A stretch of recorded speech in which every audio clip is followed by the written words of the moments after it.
Welcome to the world of science fiction stories, and don't forget to like, share, and subscribe my channel. Enjoy the listening. Galactic Empire issued a demand. Earth gave a warning, flee now. The massive ship appeared suddenly, casting a long shadow over Earth. The Eternal Dominion was 20 kilometers long, making Earth's space stations look like toys in comparison. People around the world stared at their screens in shock as Admiral Tawin's face appeared on every device. "People of Earth," he said, his voice deep and commanding, "your world has been selected for integration into the Galactic Empire." His cold eyes showed no emotion as he continued. "Your resources are required for the greater glory of Emperor Hansa. Surrender control of your governments and natural resources within one standard rotation or face immediate pacification." The message ended abruptly, leaving billions in stunned silence. In an underground facility beneath the Rocky Mountains, the United Earth Defense Council gathered quickly. The room was filled with the planet's top military and political leaders, their faces grim as they watched replays of the alien demand. "They've done this before," said Colonel Kang, pushing forward a stack of intelligence reports. 17 other worlds in the past 10 years, always the same pattern. General Park Soo-jin stood at the window, her reflection overlaid against the massive holographic display of the alien vessel. At 52, she had spent 30 years preparing for this day, though many had called her paranoid. "Show me their weapon systems," she ordered. A hologram zoomed in, highlighting various points on the Imperial ship. Massive cannons, missile bays, and energy projectors covered its surface. "Their approach suggests they expect either immediate surrender or a traditional military response," said General Park, turning to face the council. Her eyes were calm, analytical. "They think we'll either give up or try to fight them on their terms." President Choi leaned forward. "And what do you suggest we do?" General Park smiled slightly. "Something they won't expect." She pressed her palm against the table's surface, activating her security clearance. The lights dimmed as a hidden compartment opened in the center of the table, revealing a small black cube.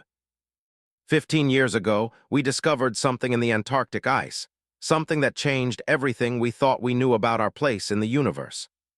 The cube projected images of an ancient spacecraft discovered deep beneath the ice, along with technology beyond human understanding. "We've been reverse engineering this technology in secret," Park continued, "creating weapons and defenses the Empire knows nothing about." Defense Minister Kim looked skeptical. "You're suggesting we fight? Their ship could destroy our major cities in minutes." "They could," Park agreed, "if we were what they think we are, but the Empire has made a critical mistake." She pressed another button, and the hologram shifted to show dozens of hidden facilities around the solar system. "They think we're alone and primitive. They don't know about our outposts on Mars, Europa, and Titan. They don't know about the fleet we've built using the ancient technology." Admiral Jun, head of Earth's modest space force, shook his head. "What fleet? We have 20 orbital defense platforms and maybe 40 combat-capable spacecraft." General Park's smile widened. "That's what everyone believes, Admiral. That's what we wanted everyone to believe." The hologram changed again, showing hundreds of advanced vessels hidden throughout the solar system, concealed by technology that bent light around them. "We've been building in secret for a decade," she explained, "using materials harvested from the asteroid belt, powered by technology that doesn't register on conventional scanners." The room fell silent as the implications sank in. "The Empire believes they're dealing with a Type 0.7 civilization," Park continued. "They think we're just beginning to master nuclear power and basic space travel. They have no idea we've already reached Type 1.2. President Choi studied the holographic ships. "Why keep this secret from our own people?" "Because humans talk," Park said simply, "and the galaxy listens. We needed the Empire to underestimate us. If they knew our true capabilities, they would have come with their full armada instead of a single command ship and support vessels." Defense Minister Kim still looked concerned. "Even with these ships, can we really defeat them? The Empire has conquered entire sectors." "The technologies we've developed don't just match theirs, they exceed them," Park explained. The ancient spacecraft contained principles of physics the Empire hasn't discovered yet. She brought up diagrams of weapon systems based on dimensional manipulation, gravity control, and quantum entanglement. Their shields can stop energy weapons and physical projectiles. They can't stop a weapon that creates a temporary micro-black hole inside their engine room. Admiral Jun studied the weapon specifications with growing excitement. These are tested, they work. We've been conducting trials in the Kuiper Belt for years, Park confirmed. Far enough from Earth or Mars that the Empire's long-range sensors wouldn't detect us. The council members exchanged looks of cautious hope. "What do you propose, General?" asked the president. "A message," Park replied. "We tell them to leave or face destruction. When they laugh at us, and they will laugh, we show them exactly what humanity is capable of." "And if we win," asked Foreign Secretary Lee, "what then?" "Then we help the 17 worlds they've already conquered," Park said firmly. "We build an alliance based on mutual protection rather than exploitation. We ensure no species ever faces what these worlds have endured." President Choi stood, looking at each council member in turn. "This decision affects all of humanity. I need consensus." One by one, the council members nodded their agreement. "Very well," the president said. "General Park, prepare your response to the Empire, and may whatever gods exist in this universe have mercy on them if they choose to fight." As the meeting adjourned, General Park remained at the window watching the hologram of the Imperial flagship. In 12 hours, that magnificent vessel would either be retreating from Earth or reduced to scattered atoms. Either way, after today, the galaxy would never underestimate humanity again. She touched her communication device. "Activate all Phoenix Protocol teams. It's time to show the Empire what they've awakened." Dr. Kim Ji-ho walked through the secret underground facility, his footsteps echoing on the polished floor. At 63 years old, he had dedicated his life to the Phoenix Protocol. Today would prove if that dedication had been worthwhile. "Status report," he requested. Entering the main control center buried 2 kilometers beneath what the public thought was just a weather research station. "All systems are ready, Doctor," replied his assistant, Dr. Yun. She gestured to the wall of screens showing various facilities throughout the solar system.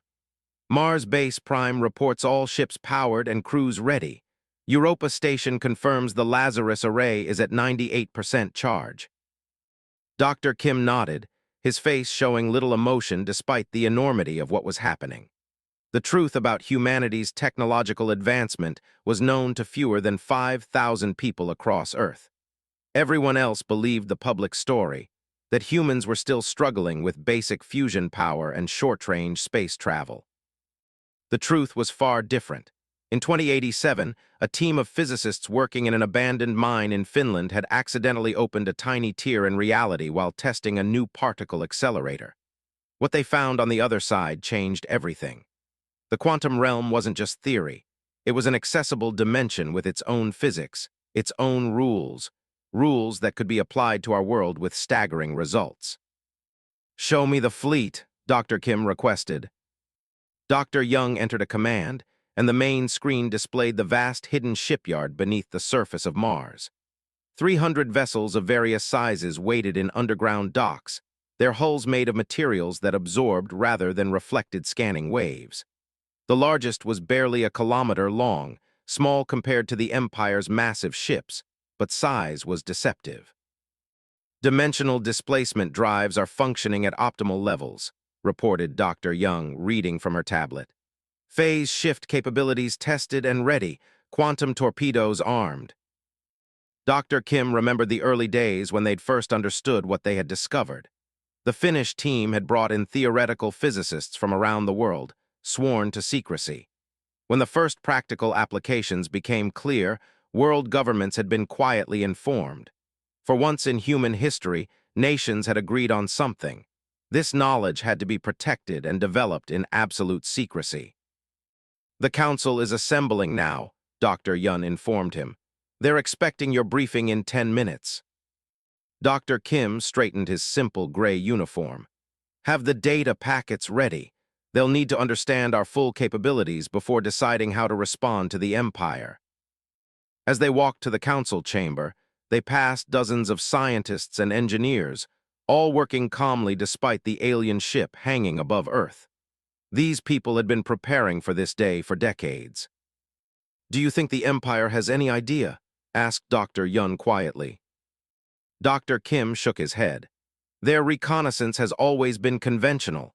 They observe our public infrastructure, our visible technology. They see what we want them to see." The council chamber was already full when they arrived.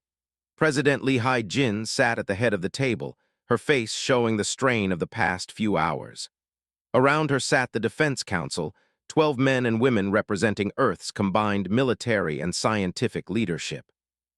"Dr. Kim," the president acknowledged, "please help us understand exactly what we're capable of." Dr. Kim connected his tablet to the room's projection system. "The Empire believes we are a Type 0.7 civilization on the Kardashev scale. This means they think we can only harness a fraction of our planet's energy and have minimal space-faring capability."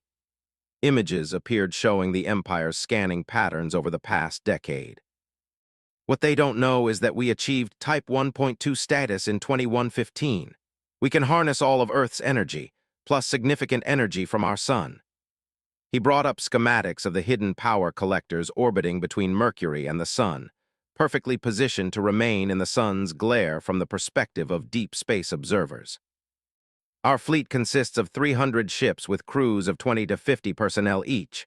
Small, but extremely powerful. The ships use dimensional displacement drives." "In simple terms," asked General Kang, "they can partially exist in another dimension," explained Dr. Kim. "This means conventional weapons pass through them while they remain solid enough to fire their own weapons." The display showed a simulation of Imperial weapons firing at Earth ships, the energy passing harmlessly through them. "And our weapons?" asked Admiral Song. "Quantum torpedoes create temporary micro-black holes upon detonation. Phase disruptors cause molecular bonds to decay. Gravity lances can crush their ships from the inside." Dr. Kim displayed each weapon system. "We've tested all of them extensively in the Kuiper Belt." President Lee studied the information carefully. "What about planetary defense if they target our cities?" "The Lazarus Array," Dr. Kim replied, showing a network of satellites hidden in various positions throughout the solar system. "It creates a dimensional bubble around Earth. Any attack would be shifted into the quantum realm before impact." "Has it been tested?" General Park asked. Dr. Kim hesitated. "Only at 20% capacity. A full power test might have been detected." The room fell silent as everyone considered the implications. Their most important defense system was untested at full capacity. "What about the colonies?" asked another council member. "Mars Base, Europa Station, all have dimensional shifting capability," Dr. Kim assured them. "The Empire doesn't even know they exist." President Lee stood and walked to the window overlooking the underground complex. "All these years of secrecy, all the resources diverted through shadow programs, the public thinking space exploration had stalled while we built all of this." She turned back to face them. "If we activate the Phoenix Protocol, there's no going back. The galaxy will know what we're capable of." Dr. Kim nodded. "That is correct, Madam President. But if we don't activate it, we become just another conquered world in the Empire's collection." The council members looked at each other, decades of preparation coming down to this moment. "I believe the council is ready to vote," said President Lee. "Those in favor of activating the Phoenix Protocol." Every hand in the room rose without hesitation. "Then it's decided," President Lee said firmly. "Dr. Kim, begin the activation sequence. General Park, prepare our response to the Empire." As the meeting ended, Dr. Kim walked quickly back to the control center. His hands moved swiftly over the main console, entering the complex sequence that would activate humanity's hidden fleet and defenses. "Transmitting activation codes to Mars Base Prime, Europa Station, Titan Outpost, and all solar observation platforms," reported Dr. Yun. On screens around the room, lights changed from standby yellow to active green as humanity's secret forces came to life across the solar system. Dr. Kim watched with a mixture of pride and apprehension. For decades, he had dedicated his life to preparing for this moment, never certain it would come. Now humanity's future would depend on whether their preparations had been enough. Phoenix Protocol fully activated, announced Dr. Yun. All forces reporting ready. Dr. Kim nodded, a rare smile crossing his face. Then it's time to show the Empire what humanity is truly capable of. Admiral Tadwin stood on the command deck of the Eternal Dominion, watching Earth rotate slowly beneath his ship. The blue planet looked peaceful, primitive, and ripe for conquest. His forearms were folded behind his back in a traditional pose of imperial superiority. "Admiral, we're receiving a transmission from the planet's surface," announced Communications Officer Minyu. "They request to deliver their response to our ultimatum." Taiwan smiled, revealing rows of sharp teeth. After conquering 17 worlds, he knew exactly how this would play out. The humans would beg for more time, offer partial compliance, or propose some meaningless compromise. "Put them through," he ordered, straightening his ornate uniform. It was important to look impressive when accepting a surrender.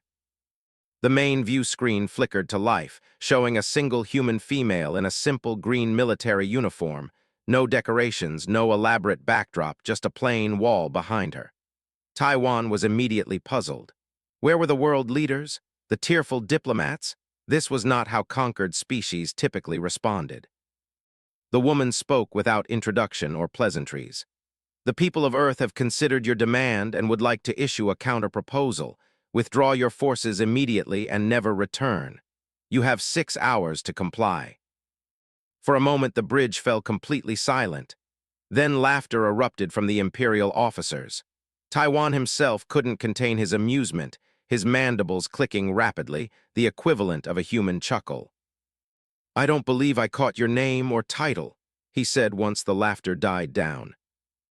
"General Park Soo-jin, United Earth Defense Forces." Tadwin leaned forward, studying the human more carefully.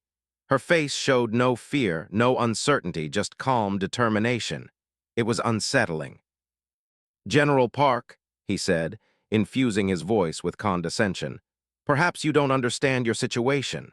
My ship alone could reduce your major cities to ash within minutes. The fleet behind me could sterilize your entire planet's surface in less than a day." "We understand perfectly, Admiral." "Then with what weapons do you plan to enforce this warning?" Tawin spread his forearms wide, gesturing to the vastness of space around his fleet. General Park's expression remained completely neutral. "That's the interesting part, Admiral. You won't see them coming." She checked her watch. 6 hours, the countdown has begun. The transmission cut abruptly, leaving the view screen showing Earth once again. "Scan their planet again," Taiwan ordered, a slight feeling of unease creeping up his spine. "Full spectrum analysis." Science Officer J1 bent over his console, fingers dancing across the controls. "Scans show exactly what we found before, Admiral.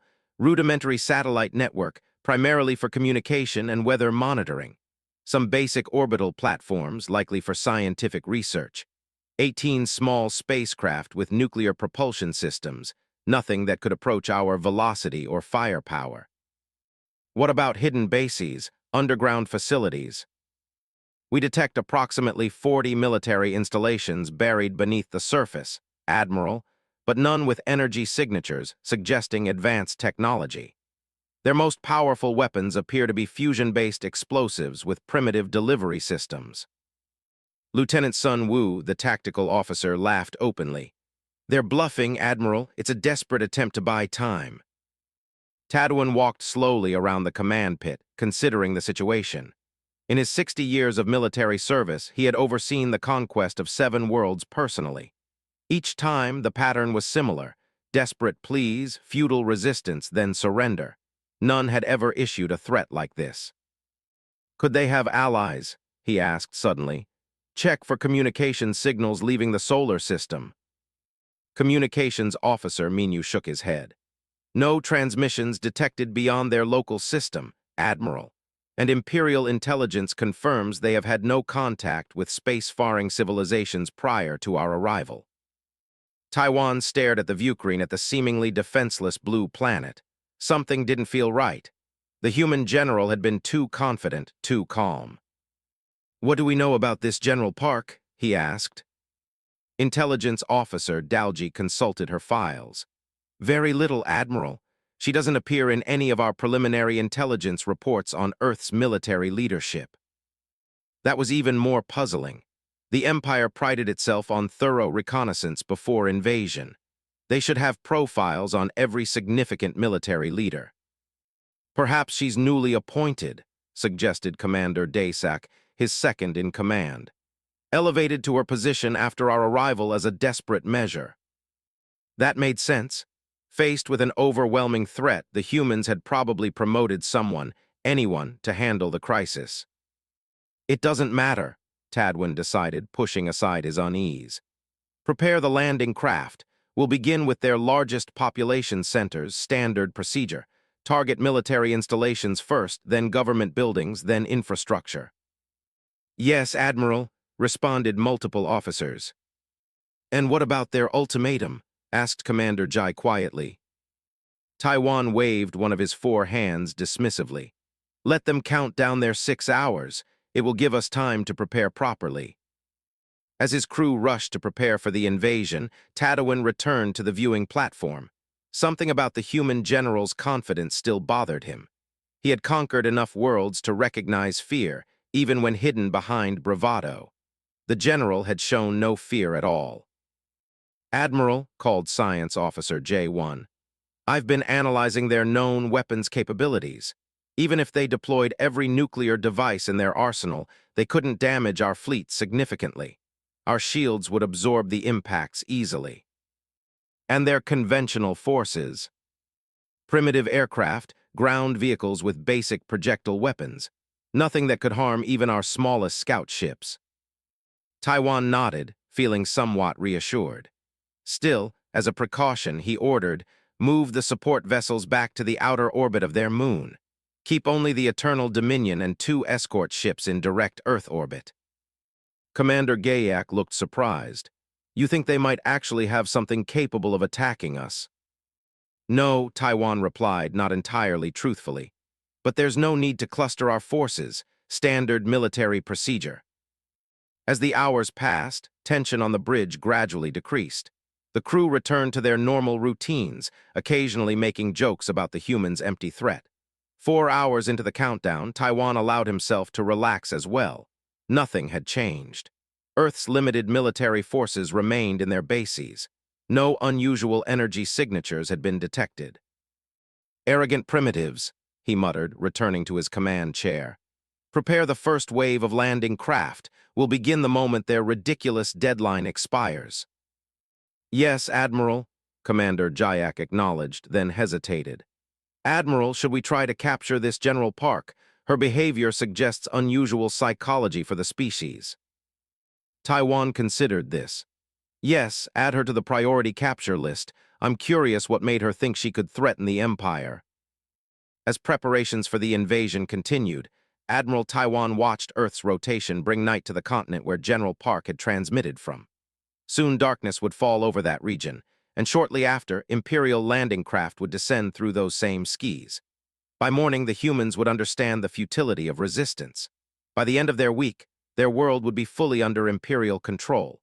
And this strange, confident general would learn what happened to those who defied the Empire. What Tawin didn't know, what his advanced sensors couldn't detect, was that throughout the solar system, humanity's hidden forces were moving into position, preparing to teach the Empire a lesson it would never forget. 5 hours and 59 minutes after General Park's warning, Admiral Tawin sat comfortably in his command chair. He sipped a warm beverage from his home world and watched the countdown clock on his display tick away the final seconds. 1 minute remaining in the humans' ultimatum, Admiral, reported Commander Jayak with an amused tone. Tadwin nodded, setting down his drink. "Are the landing craft ready?" "Yes, Admiral. The first wave can launch immediately after the deadline passes. The bridge crew worked calmly at their stations. Some were even placing informal bets on how quickly the humans would surrender once the invasion began. 30 seconds, called out the time officer. Taiwan straightened in his chair, wanting to look proper for the historical records. The conquest of Earth would be another glorious chapter in the Empire's expansion. 15 seconds. Prepare to launch landing craft on my command, Tallwin ordered. 5, 4, 3, 2, 1. Deadline expired, Admiral. Taiwan opened his mouth to give the launch order when Science Officer J1 suddenly shouted, "Admiral, energy fluctuations detected throughout the system." Source, Taiwan demanded immediately. Alert unknown. They're everywhere, near Jupiter, Mars, Earth's moon. Juwin's fingers flew across his console. Energy signatures unlike anything in our database. Before anyone could respond, the main view screen showed something impossible. Space itself seemed to ripple and tear. Where there had been empty vacuum seconds before, ships now appeared, hundreds of them, materializing simultaneously at strategic points throughout the solar system. "What in the Emperor's name?" whispered Commander Geo. The ships were small compared to Imperial vessels, barely a kilometer in length. They were sleek, with no visible propulsion systems, weapon ports, or communication arrays. They were simply there where nothing had been moments before. "Battle stations," Taiwan roared, his training taking over despite his shock. "Raise shields, power all weapons." The crew rushed to comply, but they were already too late. The human ships moved with impossible speed, not so much flying as sliding through space itself. They seemed to flicker in and out of reality, becoming partially transparent, then solid again in rapid succession. "Target the nearest vessels," ordered Tan. "All batteries fire." The massive cannons of the Eternal Dominion discharged, sending deadly energy beams toward 3 of the approaching human ships. The beams passed harmlessly through them as if shooting at holograms. "Direct hits but no effect, Admiral,"